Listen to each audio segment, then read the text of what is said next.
Hello students, welcome to Geography Guru channel. This is our first session of class 10th Economics अर्थशास्त्र।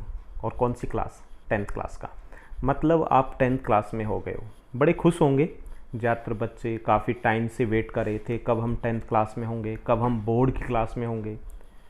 आपने देखा होगा आपके बड़े बहन भाई जो बोर्ड के एग्ज़ाम देते हैं तो काफ़ी सारा वीआईपी ट्रीटमेंट मिलता है, आपको वो दिखता है कि बड़ी अच्छे से केयर होती है, उनको उठाया जाता है टाइम पे, उनको खाने के लिए कुछ अलग अलग दिया जाता है, ये सब कुछ भी होता है। आपको ये भी लगता होगा जो पढ़ने वाले बच्चे हैं कि कुछ करके दिखाना है हमें, तब 10th क्लास बोर्ड की क्लास में जाना है। लेकिन 10th में होने के बाद थोड़ा प्रेशराइज भी फील कर रहे होंगे, घर वालों ने भी रोक टोक शुरू कर दी होगी, बोर्ड की क्लास है पढ़ ले, इतना टीवी देखेगा, खेलता ही रहेगा, बोर्ड की क्लास है। आप ये अभी तो शुरुआत हुई है 10th क्लास की और अभी आपने बहुत कुछ सुन लिया होगा, बोर्ड की क्लास है। रिलेटिव भी अगर एक दो पहुँचे घर में तो उन्होंने भी यही बोल दिया होगा कि बेटे इस बार तो मुन्ना बोर्ड की क्लास है, थोड़ा ध्यान लगा के पढ़ना। हमारा चिंटू बहुत मेहनत की थी, चिंटू ने, तब जा कर के उसके 80% आए। तो आपको और ज़्यादा टेंशन हो जाती है कि मेरे तो बड़ी मुश्किल से 9th में 60 आए थे, यहाँ कहाँ ये 80 की और मामा बात करिए 95 की। कोई बात नहीं, जो भी आपके 9th में रहे ये एक फ्रेश स्टार्ट है, नई क्लास है। और एक चीज़ और, 9th से बहुत इजी होने वाली है आपकी 10th क्लास, क्योंकि आपका फोकस ज़्यादा रहेगा, आप ज़्यादा टाइम इसको डिवोट करोगे और सिलेबस कंटेंट भी काफ़ी इजी है। सोशल साइंस की तो मैं गारंटी दे सकता हूँ कि बहुत इजी है। सोशल साइंस या पूरी 10th क्लास की बात करें, अगर आप 2 घंटा डेली पढ़ लेते हो, आप अपनी क्लास को टॉप मार सकते हो पक्का। लेकिन 2 घंटे आपको आज नहीं पढ़ना है, डेली पढ़ना है, रूटीन बनाना है, अपना जो सिस्टम वो सेट करना है, अपना टाइम टेबल है वो सेट करना है। आपको सोशल साइंस का एटलीस्ट सिलेबस है वो 15 दिसंबर से पहले पूरा करना है, तब जा कर के ऐसा हो पाएगा। ओके, तो थोड़ा सा आपकी टेंशन को मैं कम करता हूँ, आपको बता देता हूँ कि 10th क्लास इकोनॉमिक्स में हम क्या पढ़ने वाले हैं। थोड़ा आपके लिए ईजी हो जाएगा, थोड़ा सा कम से कम एटलीस्ट आपको पता चले कि हम क्या पढ़ने वाले हैं 10th इको में। 10th इको में कुल मिलाकर के हमारे पास कितने चैप्टर होंगे? 5 चैप्टर्स होंगे। किसके लिए? स्टेट बोर्ड के स्टूडेंट्स के लिए। सीबीएसई बोर्ड के लिए 4 चैप्टर होंगे, मतलब एक चैप्टर कहाँ गया? 5th जो चैप्टर है हमारा कंज्यूमर राइट्स, उपभोक्ता अधिकार, वो सीबीएसई स्टूडेंट के लिए नहीं है। उसमें से सिर्फ एक प्रोजेक्ट आपको प्रिपेयर करना है और वो सबमिट करवाना है, यानी कि आपका इंटरनल असेसमेंट में वो रहेगा सिर्फ। तो हमारे पास 5 चैप्टर है स्टेट बोर्ड्स के लिए। पहला जो चैप्टर है विकास, बहुत आसान है, ज्योग्राफी में आप पहले ही पढ़ चुके विकास के बारे में। बाकी मोदी जी पिछले कई वर्षों से विकास विकास हर स्पीच में बता रहे हैं, तो समझ में आ ही गया होगा विकास है क्या। दूसरा चैप्टर है sectors of Indian economy, primary sector, secondary sector, tertiary sector, प्राथमिक, द्वितीयक, तृतीयक क्रियाएँ। 9th में किया था आपने, इतना तो विश्वास है कि थोड़ा बहुत तो ज़रूर याद होगा। वो है सेकंड चैप्टर। थर्ड चैप्टर है मनी एंड क्रेडिट, हम उसमें मुद्रा की बात करेंगे। रुपए सबको पता है, आपको प्लास्टिक मनी के बारे में पता है, आपको वर्चुअल मनी के बारे में पता है, और लोन कहाँ से मिलता है, कहाँ से नहीं मिलता, क्यों, कैसे लें, ये थर्ड चैप्टर में है। फोर्थ चैप्टर ग्लोबलाइजेशन, वैश्वीकरण की बात करेंगे हम। वैश्वीकरण होने से क्या फ़ायदे हुए हैं, कुछ उसके प्लस पॉइंट है, कुछ उसके नेगेटिव पॉइंट है। ये हमारे बाज़ार का चैप्टर है, हमारी पड़ोस की दुकान का चैप्टर है। उस पड़ोस की दुकान का जो गणित है, बाज़ार का जो गणित है, वो गणित हम समझेंगे सोशल साइंस में। गणित मतलब हम उसका एनालिसिस करेंगे, कहीं ये लगे कि मैथ्स यहाँ कहाँ से आ गया। 5th चैप्टर आपका कंज्यूमर राइट्स है, उपभोक्ता, हम कंज्यूमर हैं, उनका शोषण कैसे किया जाता है मार्केट में, क्यों वो शोषण का शिकार होते हैं और कैसे बचा जा सकता है, वो 5th चैप्टर में पढ़ेंगे आप। ओके, तो चलिए हम पहले चैप्टर की बात करते हैं। पहले चैप्टर में हम 3 चीज़ें पढ़ने वाले हैं। पहली चीज़ विकास, दूसरा विकास और तीसरा विकास, यानी पूरा चैप्टर विकास के ऊपर है। हम कंटेंट की बात करें, विकास को समझने के लिए हम कई सारे टॉपिक्स हैं उनको डिस्कस करेंगे। सबसे पहले हम डिस्कस करेंगे, जानेंगे कि विकास है क्या, इसकी परिभाषा को समझेंगे, इसका अर्थ क्या होता है। फिर हम विकास की कैरेक्टरिस्टिक्स की बात करेंगे, उसकी विशेषताओं की बात करेंगे, क्या क्या विशेषताएं होती है, अलग अलग लोगों के लिए विकास के क्या मायने होते हैं। फिर हम इनकम और अदर गोल्स की बात करेंगे, नेशनल जो गोल्स हैं वो क्या होते हैं, नेशनल डेवलपमेंट क्या होता है, लोगों के लिए कौन कौन से लक्ष्य होते हैं विकास के लिए, कि किसको कहेंगे वो विकास। फिर हम कंपेयर करेंगे विभिन्न देशों का, इसमें एक केस स्टडी भी शामिल रहेगी। अब कंपेयर करने का मतलब यहाँ पे हम दो संस्थाएं हैं, दो इंस्टीट्यूशन है, वर्ल्ड बैंक और यूएनडीपी, वो कंपेयर करती है, रैंकिंग देती है, कैसे देती है, क्या कमियां हैं, वो सब कुछ हम पढ़ेंगे। यानी कि विकास का हम पूरे तरीके से पोस्टमार्टम करेंगे, एनालिसिस करेंगे कि क्या है। चलिए हम टॉपिक की शुरुआत करते हैं, हमारे चैप्टर की शुरुआत करते हैं। सबसे पहले जानने की कोशिश करते हैं हम, विकास है क्या। ये विकास, अगर हम सीधी सी बात कहें तो विकास का अर्थ है इम्प्रूवमेंट, विकास का अर्थ है बेटरमेंट, विकास का अर्थ है कोई भी सकारात्मक बदलाव हमारे जीवन में होता है, वो विकास है।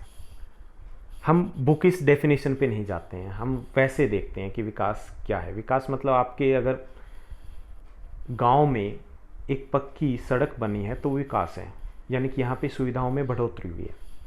आपने 8th क्लास में 61% लिए और 9th क्लास में 72% लिए, अधिक मार्क्स लिए, ये आपके लिए क्या है, विकास है, क्योंकि आपने बेहतर किया है।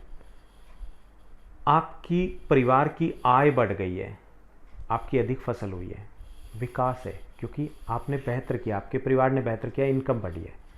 तो विकास का मतलब है सुधार, विकास का मतलब बेहतर, विकास का मतलब बेटर, विकास का मतलब इम्प्रूवमेंट, विकास का मतलब है सकारात्मक बदलाव। ओके, हम बुकिश अगर डेफिनेशन की बात करें तो लोगों के जीवन चक्र में जो सुधार होते हैं या अर्थव्यवस्था का जो विकास होता है, जैसे स्वास्थ्य सुविधाएं में बढ़ोतरी हुई, शिक्षा की सुविधाओं में बढ़ोतरी, ये सभी विकास है। यानी हमारे सामाजिक जीवन में, हमारे आर्थिक जीवन में, हमारे राजनीतिक जीवन में, हमारे सांस्कृतिक जीवन में कोई भी सकारात्मक बदलाव आता है तो वो विकास है। ओके, यानी आपके, जैसे मैंने एग्जांपल देके बताया, आपके मार्क्स अधिक आए तो ये विकास है, इनकम बढ़ी तो ये भी विकास है, गांव में सड़कें बनी, आपकी कॉलोनी में सड़कें बनी तो ये भी विकास है। तो विकास का मतलब है सुधार, इम्प्रूवमेंट, बेटरमेंट। विकास एक व्यापक शब्द है, इसमें हम कई प्रकार के अर्थ है वो शामिल कर सकते हैं परिस्थितियों के अनुसार, यानी कि इसका अर्थ बदल सकता है। इसमें विकास में वास्तविक प्रति व्यक्ति आय में वृद्धि है, ये भी विकास है। अगर पर कैपिटा इनकम है उसमें बढ़ोतरी होती है। लोगों के जीवन सत्र में अगर सुधार आता है, लिविंग स्टैंडर्ड में, तो वो भी विकास है। अगर गरीबी में कमी आती है तो ये भी एक विकास का पैमाना है। अगर अशिक्षा में कमी आती है तो ये भी विकास है, अगर शिक्षा की सुविधाएं बढ़ रही है। अगर अपराध में कमी आती है तो ये भी विकास है। यानी विकास के कई सारे पहलू हो सकते हैं, सामाजिक पहलू हो सकते हैं, आर्थिक पहलू हो सकते हैं, इसके राजनीतिक पहलू हो सकते हैं, कई प्रकार के दृष्टि से देख सकते हैं। आप अपने अकॉर्डिंग लिख सकते हो, इतनी टेंशन नहीं लेनी कि विकास है, ऐसे भी बताया था, आप अपने एग्जाम्पल लेकर के क्लियर कर सकते हो। बस ये निकलना चाहिए कि जो सकारात्मक बदलाव है वो विकास है। विकास को अलग अलग लोग हैं, उनके लिए विकास का अर्थ अलग अलग होता है। फोकस आप कीजिए, मैं जो बता रहा हूँ आप इस कॉइन पे फोकस मत कीजिए। विकास की विशेषताएं क्या होती है, यानी अभी मैंने बताया कि different people have different notions of development, अलग अलग लोगों के लिए विकास अलग अलग होता है। तो यही विकास की विशेषताएं हैं। जैसे पहला जो इसकी विशेषता है, 5 विशेषताएं हैं जो हम डिस्कस करने वाले हैं, क्लियर है। पहला तो ये कि अलग अलग व्यक्तियों के लिए विकास के लक्ष्य अलग अलग हो सकते हैं। हर व्यक्ति के लिए विकास के लक्ष्य अलग अलग हो सकते हैं। जैसे मान लीजिए आप पढ़ रहे हो तो आपके लिए विकास का लक्ष्य बोर्ड क्लास में हो तो 10th का बोर्ड का एग्ज़ाम ईजी आ जाए, ये विकास का लक्ष्य हो सकता है। ग्रीस मार्क्स मिल जाए, हो सकता है पीछे जो बैठे हैं वो ये भी सोच रहे हो, विकास का लक्ष्य। एक जो श्रमिक खेतों में काम कर रहा है वो ये सोच रहा है कि मुझे अधिक मजदूरी मिले, अधिक वेतन मिले, उसके लिए विकास का लक्ष्य ये है। किसान है वो ये सोच रहा है कि उसके लिए जो फसलों के दाम है वो बेहतर मिले, ये विकास है उसके लिए। एक लड़की वो ये चाहती है कि उसे बराबरी का दर्जा मिले, वास्तव में ही उसको उसी तरीके से व्यवहार किया जाए जैसे कि दूसरों के साथ किया जाता है, सम्मान, उसके लिए विकास ये है। मेरे लिए विकास इस वक्त ये हो सकता है, अगर क्लासरूम में हो तो मेरे लिए विकास का लक्ष्य ये है कि मेरे स्टूडेंट्स, मेरे बच्चे बहुत अच्छे करें, बहुत बेहतर करें, और मुझे प्राउड फील हो। और मेरे लिए विकास का लक्ष्य ये भी है कि आज से 10 या 20 वर्षों के बाद जब जो मेरे से पढ़े हैं तब मिलें, तो मुझे ना उन्हें नज़रें चुरानी पड़े, बल्कि वो दौड़ के आए कि सर आपने पढ़ाया था इसलिए हम यहाँ पहुँच गए। यहाँ पे अगर मैं YouTube पे आपको क्लासेस करा रहा हूँ तो मेरे लिए विकास का लक्ष्य है जिन्होंने सब्सक्राइब नहीं किया वो चैनल को सब्सक्राइब कर दें, और फिर मेरे पास भी YouTube से गोल्डन बटन आए और मैं आपको दिखाऊं कि ये देखो अनपैकिंग कर रहा हूँ आपके सामने। तो मतलब हर व्यक्ति के लिए विकास के लक्ष्य अलग अलग होते हैं। तो पहली विशेषता यही है विकास की कि विकास के लक्ष्य हैं वो हर व्यक्ति के लिए अलग अलग होते हैं। यानी कि रिच के लिए अलग हैं, गरीब व्यक्ति हैं उसके लिए अलग हैं, विकास के लक्ष्य अलग अलग होते हैं, पहली विशेषता। दूसरी विशेषता ये है कि एक व्यक्ति के लिए जो विकास है ज़रूरी नहीं कि वो दूसरे के लिए भी विकास हो, कतई ज़रूरी नहीं है।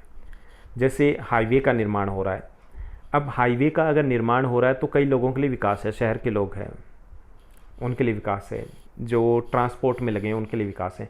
लेकिन जिस किसान की ज़मीन उस हाईवे के निर्माण के लिए छीन ली गई, कंपनसेशन मिला है, लेकिन ज़रूरी नहीं कि उस कंपनसेशन को उसको ठीक से इन्वेस्ट कर पाएगा, क्योंकि मैनेजमेंट हर किसी के पास नहीं होता, तो उसके लिए ये विनाशकारी भी हो सकता है।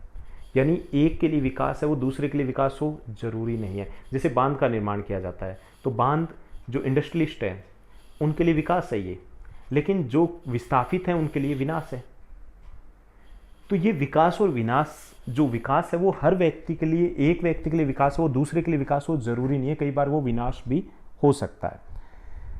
तीसरा ये कि विकास का महत्वपूर्ण जो घटक है, सबसे महत्वपूर्ण घटक है जो लोग देखते हैं विकास के लिए, वो है आय, पैसा, मनी, वो सब कुछ देखते हैं। लेकिन सिर्फ पैसा है वो विकास का घटक नहीं है, घटक है, एक फैक्टर ये है, लेकिन सिर्फ पैसा ही नहीं चाहिए। पैसे के साथ साथ लोग क्या चाहिए उनको, आय के साथ साथ उन्हें समान व्यवहार चाहिए, उन्हें अच्छा स्वास्थ्य चाहिए, उन्हें शांति चाहिए, उन्हें साक्षरता चाहिए, ये सब कुछ भी चाहिए।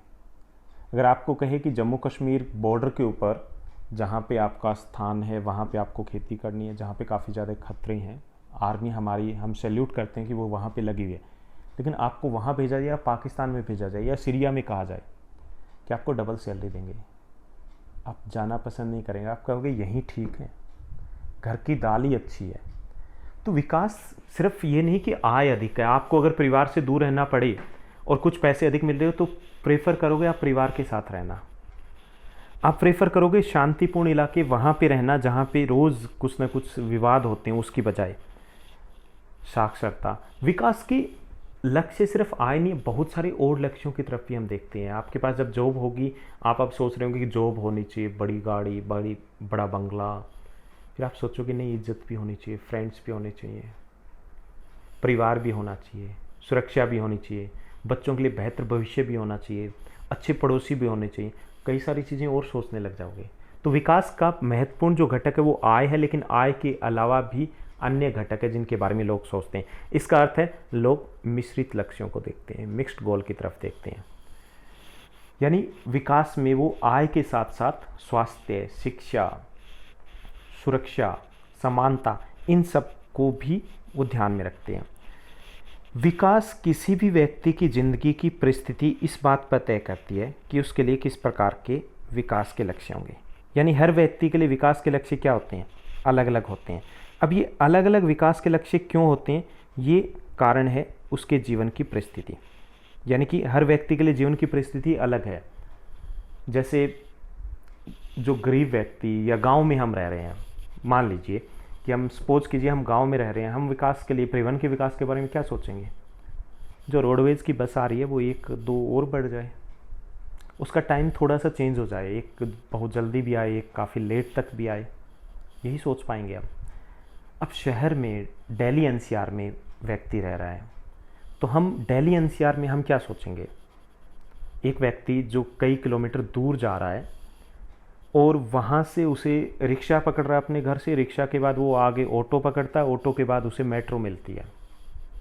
अब वो ये सोच रहा है कि मेट्रो अगर मेरे घर के पास से जाए ना, यहाँ पे एक मेट्रो की नई लाइन आ जाए, ग्रीन येलो लाइन आ जाए, बात बन जाए। उसके लिए विकास का लक्ष्य मेट्रो है, और यहाँ हम मेट्रो के बारे में नहीं सोचेंगे क्योंकि यहाँ की परिस्थितियाँ अलग है, वहाँ की परिस्थितियाँ अलग है।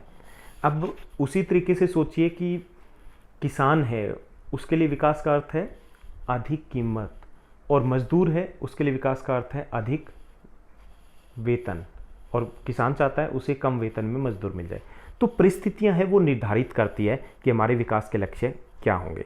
तो एक बार थोड़ा सा हम दोबारा से देखते हैं कि विकास की 5 विशेषताएं कौन सी है। पहली जो विकास की विशेषता जो हमने की थी कि विकास, हर व्यक्ति के लिए विकास के लक्ष्य अलग अलग होते हैं। दूसरी हमने की थी कि एक व्यक्ति के लिए विकास हो वो दूसरे के लिए विकास हो ज़रूरी नहीं है। तीसरा हमने किया था कि आय विकास का महत्वपूर्ण घटक है। चौथा हमने किया था कि विकास के लिए लोग आय के साथ साथ अन्य लक्ष्यों को यानी कि मिश्रित लक्ष्यों को देखते हैं। पांचवा हमने किया था कि विकास के लक्ष्य अलग अलग होते हैं हर व्यक्ति के लिए क्योंकि उनकी परिस्थितियाँ अलग अलग होती है। हम देश की भी बात करें तो हमारे विकास के लक्ष्य और पाकिस्तान के विकास के लक्ष्य अलग अलग हैं क्योंकि हमारी परिस्थितियाँ, सर्कमस्टांसेस वो अलग अलग हैं। अब आय के साथ और कौन से लक्ष्य देखते हैं, छोटा सा हमने थोड़ा सा किया था, थोड़ा और डिटेल में हम कर लेते हैं कि आय के साथ साथ और कौन से लक्ष्य होते हैं। कि जो लोग इच्छा करते हैं कि वे नियमित रूप से काम करते हैं, जैसे मजदूर हैं तो मजदूरी बेहतर चाहते हैं, उसी तरीके से किसान है वो अपने फसलों के लिए अधिक मूल्य चाहते हैं। यानी कि हर कोई क्या चाहता है, आय अधिक चाहता है, हर कोई चाहता है, इंसेंटिव सभी चाहते हैं, सभी इंक्रीमेंट बेटर सोच रहे हैं, सभी चाहते हैं। आपके घर में आपने देखा होगा कि सब ये सोचते हैं कि इनकम बढ़ जाए कैसे भी करके, तो आय के बारे में सोच रहे हैं। निश्चित तौर पर आय विकास का एक लक्ष्य है, एक घटक ये भी है, लेकिन उसके साथ साथ वो समान व्यवहार, स्वतंत्रता, सुरक्षा, सम्मान जैसी चीज़ें भी वो चाहते हैं। समाज में ज़्यादा इज्जत हो, ज़्यादा उनकी पूछताछ हो, समझ रहे होंगे आप पूछताछ से क्या मतलब है। वो चाहते हैं कि उन्हें ज़्यादा स्वतंत्रता प्राप्त हो, सुरक्षा प्राप्त हो, वो चीज़ें भी उनके विकास के लक्ष्यों में शामिल है। मिक्स्ड गोल, अब जैसे शहर में है तो जो लड़की है वो ये नहीं चाहती कि सिर्फ शिक्षा प्राप्त हो, वो चाहती है ठीक है उनको शिक्षा, वो ये भी चाहती है कि उसके भाई की तरह उसे भी उतनी ही आज़ादी मिले, उसे भी उतना ही महत्व दिया जाए, उसकी भी उतनी ही बात को सुना जाए घर में जितने की उसके ब्रदर की सुनी जाती है। तो वो विकास के मिले जुले लक्ष्यों की तरफ देखते हैं सभी लोग। तो ये अन्य जो लक्ष्य हैं जो विकास के मामले में रखे जाते हैं। कुछ मामलों में अगर हम देखें तो ये जो मेटेरियलिस्टिक थिंग है और नॉन मेटेरियलिस्टिक थिंग है। मेटेरियलिस्टिक थिंग कौन सी, जो भौतिक वस्तुएं, जो आय है, बड़ा घर है, बड़ा बंगला है, बड़ी गाड़ी है, उसकी बजाय ये जो नॉन मेटेरियलिस्टिक थिंग है जैसे धन, ये तो मेटेरियलिस्टिक होगी। जो नॉन मेटेरियलिस्टिक कौन सी होगी, जैसे सम्मान, इज्जत, समानता, शिक्षा, स्वास्थ्य, ये ज़्यादा महत्वपूर्ण होती है। तो कुछ मामलों में ये अधिक आय या अधिक खपत से अधिक महत्वपूर्ण हो सकती है ये चीज़ें, क्योंकि हमारे लिए बेहतर जीवन के लिए आय ही सिर्फ सब कुछ नहीं है, हमारे लिए बाकी चीज़ें कहीं ज़्यादा महत्वपूर्ण है। कल्पना कीजिए काफ़ी सारे हमारे इस एरिया से कनाडा, ऑस्ट्रेलिया, न्यूजीलैंड गए हुए हैं, आपके पास पैसा है, वहाँ पर आपके पास पैसा, आप किसी भी अच्छे रेस्टोरेंट में जा कर के चाय पी सकते हो, 150, 200, 300 रुपए की चाय है वो ले लीजिए, कॉफ़ी ले लीजिए, लेकिन वहाँ बैठ कर के वो मज़ा नहीं आएगा उस 300 रुपए की चाय पीने में जो आप 10 रुपए की किसी ढाबे पे फ्रेंड्स के साथ बैठ कर के पीते हो और उसमें भी लड़ते झगड़ते हो कि आधी छोड़ दे, है ना। तो वो चीज़ें भी महत्वपूर्ण होती है। जब हमारे पास वो चीज़ें नहीं होती तब हमें पता चलता है कि वो कितनी इंपॉर्टेंट है। तो कई बार आय से अधिक इम्पोर्टेंट हो सकती है ये नॉन मेटेरियलिस्टिक चीज़ें। तो धन या भौतिक चीज़ों में कोई भी इसके साथ खरीद सकता है या उन कारकों में से एक है जिन पर हमारा जीवन ऊपर उल्लेखित गैर भौतिक चीज़ों पर निर्भर करता है। कि इनमें से हम अगर हम बात करें स्वास्थ्य, शिक्षा, तो धन है वो, आय है वो एक अलग चीज़ है और ये चीज़ें हैं वो अलग है। कई ऐसी चीज़ें हैं जिनको हम माप नहीं सकते लेकिन वो मायने बहुत रखती है। परिवार एक ऐसी चीज़ है, अपनापन एक ऐसी चीज़ है, तो ये चीज़ें भी हर कोई चाहता है। सम्मान, कई बार बोल नहीं पाते कि आप, हर कोई चाहता है, आप क्लास में बैठे हो, सब मॉनिटर बनना चाहते हैं, क्लास लीडर बनना चाहते हैं, सब चाहते हैं। क्लास में बैठे बैठे पीछे सोचते हो आप, बहुत सोचते हो, मुझे पता है क्या क्या सोचते हो, अच्छा भी सोचते हो, बुरा भी सोचते हो। कई बार तो ये सोचते हैं, ये जो टीचर पढ़ा रहा है ना क्लासरूम में आगे, इसके ऊपर अगर ये पंखा गिर जाए तो क्या हो, सोचते हो छुट्टी हो जाएगी। कई बार ये भी सोचते हो कि कोई टेररिस्ट अटैक हो जाए, मैं सबको बचा लूँ, मैं सुपर हीरो बन जाऊँगा, ऐसा सोचते होंगे आप। सम्मान की ज़रूर सोचते होंगे, आप सोचते होंगे कि कैसे भी करके कि आपकी इज्जत हो, आपके लिए भी क्लैपिंग हो, सुबह मॉर्निंग असेंबली में आपके लिए तालियां बजाई जाए, आपके बारे में प्रिंसिपल बताएं, ऐसा सोचते हो। तो ये जो चीज़ें मापी नहीं जा सकती वो भी महत्वपूर्ण होती है हमारे लिए, वो चीज़ें भी हमारी लाइफ के लिए इम्पोर्टेंट होती हैं। तो ये मिक्स्ड गोल की हमने बात की कि मिक्स्ड गोल है वो महत्वपूर्ण होते हैं। कई बार ये जो नहीं मापी जाने वाली चीज़ें हैं, जो नॉन मेटेरियलिस्टिक थिंग है, वो आय से अधिक महत्वपूर्ण होती है, इसलिए लोग मिक्स्ड गोल की तरफ देखते हैं। चलिए हम थोड़ा सा देखते हैं कि मिश्रित जो लक्ष्य हैं वो कौन कौन से होते हैं। मिश्रित लक्ष्यों की हमने काफ़ी बात कर ली, तो विकास में कुछ मिश्रित लक्ष्य ये भी हमने पहले कर लिया, लेकिन मैं आपको बार बार दोबारा बता के पका रहा हूँ। ज़्यादा आय, इसके बारे में सभी सोचते हैं। स्वास्थ्य बेहतर हो, ये भी हमारा एक लक्ष्य होता है। शिक्षा बेहतर हो अपने लिए, अपने बच्चों के लिए। स्वतंत्रता हो, कुछ भी कार्य करने की आज़ादी हो। समानता हो समाज में, सुरक्षा हो, ये विकास के लक्ष्य हैं। इसके अलावा दूसरों का सम्मान प्राप्त हो हमें, स्वच्छ पर्यावरण हो, ये सभी विकास के मिले जुले या मिश्रित लक्ष्य होते हैं जिनके बारे में हम सोचते हैं, जिनके बारे में हम बात करते हैं। अब हम बात करते हैं राष्ट्रीय विकास की, यानी कि जैसे मैंने पहले बताया था कि इस चैप्टर में हम विकास ही विकास पढ़ेंगे, पूरा विकास। और जिसका नाम विकास है वो बच्चा तो बड़ा खुश हो जाएगा, बड़ा नाम ले रहे हैं हम प्यार से, राष्ट्रीय विकास। विकास तो वही है, सिर्फ राष्ट्रीय आगे लग गया है। राष्ट्रीय विकास मतलब देश का विकास। अब ये राष्ट्रीय विकास क्या है, अगर आपको विकास पता है तो हम आसानी से राष्ट्रीय विकास क्या है इसको समझ सकते हैं। देश का विकास क्या हो सकता है, कैसे हो सकता है, उस चीज़ को हम आसानी से समझ सकते हैं। लेकिन महत्वपूर्ण ये है हमें समझना कि अगर हमने विकास को समझा तो हमने बात की थी कि हर व्यक्ति के लिए विकास के लक्ष्य अलग अलग होते हैं। क्योंकि उनकी परिस्थितियाँ अलग है।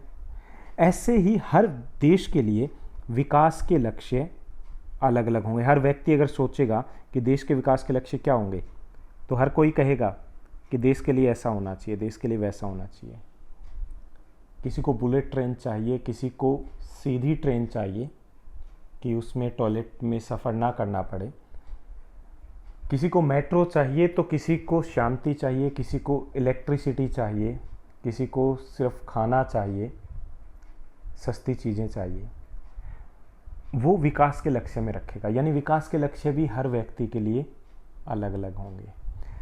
तो वो अलग अलग होते हैं, तो वो देश के विकास के लक्ष्य की बात करेंगे तो वो भी अलग अलग होंगे। अगर मैं आपसे क्लास में पूछूं कि बेटे बताओ देश के लिए क्या होना चाहिए, अब अलग तरीके से सोचोगे। कुछ तो मतलब पूरी तरीके से यही सोचेंगे कि हमारा देश ऐसे हो जाए जैसे विदेश की तरह, मतलब हम अपने देश के ऊपर गर्व ही महसूस नहीं करते। अब पीछे एक फ्रेंड मिले थे, गुड़गांव में गए थे, और अब मतलब गुड़गांव में रहते हैं, तो वो कंपेयर कैसे करते हैं विकास को।